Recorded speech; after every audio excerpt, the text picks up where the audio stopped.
పల్నాడు జిల్లా స్థానిక గురుజాల పట్టణంలోని లూథరన్ చర్చిలో ప్రేమ భక్తితో సంఘ పెద్దలు మరియు యూత్ ఆధ్వర్యంలో గుడ్ ఫ్రైడే వేడుకలు ఘనంగా నిర్వహించారు. ఈ సందర్భంగా సంఘ కాపరి డి కోటేశ్వరరావు మాట్లాడారు. ఈ రోజున ప్రభువైన యేసుక్రీస్తును శిలువపై వేలాడించిన రోజుగా గుర్తు చేసుకుంటూ క్రైస్తవులు ఈ రోజున ప్రత్యేక ప్రార్థన చేస్తారని మరియు యేసుక్రీస్తు త్యాగాన్ని స్మరించుకుంటారని, అలాగే క్రైస్తవ జనులు కొన్ని రోజులుగా చేస్తున్న ఉపవాస దీక్షలు ఈ రోజున విరమిస్తారని, అలాగే కొన్ని ప్రాంతాల్లో గుడ్ ఫ్రైడే రోజున చర్చి నుండి శిలువ యాత్ర నిర్వహిస్తారని, ప్రజలు శిలువను మోస్తూ యేసుక్రీస్తు త్యాగం ప్రేమ గురించి బోధించబడుతుందని ఈ సందర్భంగా క్రైస్తవ సంఘ పెద్దలు తెలిపారు. ఈ కార్యక్రమంలో సంఘ పెద్దలు, మహిళలు తదితరులు పాల్గొన్నారు.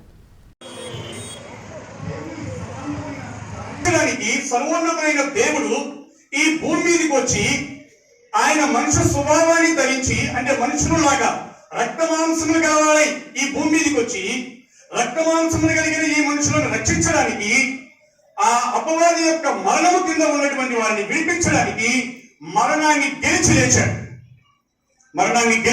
లేచాడు. కాబట్టి రెండవది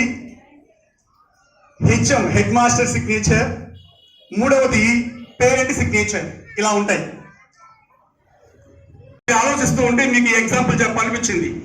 దేవుడు దైవత్వాన్ని వదిలిపెట్టి మానవ రూపాన్ని ఎందుకు ధరించాడు అంటే, మానవ రూపాన్ని ధరించి రక్తమాంసములు గలవారు అయ్యి పాపము చేయకుండా, గుర్తుపెట్టుకోవాలి, పాపము చేయకుండా రియల్ పర్ఫెక్ట్ హ్యూమన్ బీయింగ్.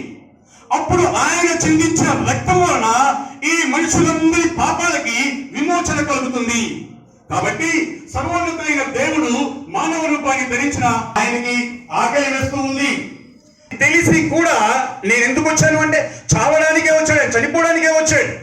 అది తెలిసి కూడా ఆయన ఏమంటున్నాడంటే, ఇక్కడ నేను దాహము కొని ఉన్నాను అంటాడు. ఇక్కడ రెండో మాట ఏమంటాడు, లేఖనములు నెరవేరినట్లుగానే యేసుక్రీస్తు భూమి మీదకి రాకమునిపే కొన్ని వందల సంవత్సరాల క్రితమే చెప్పబడిన ప్రవచనాన్ని ఈయన ఇక్కడ నెరవేరుస్తూ ఉన్నాడు.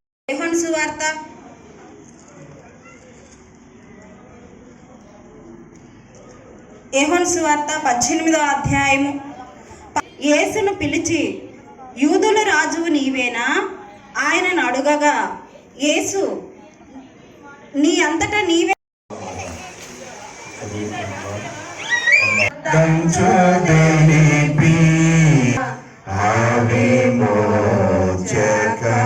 యోహాను శుభవార్త 19వ అధ్యాయము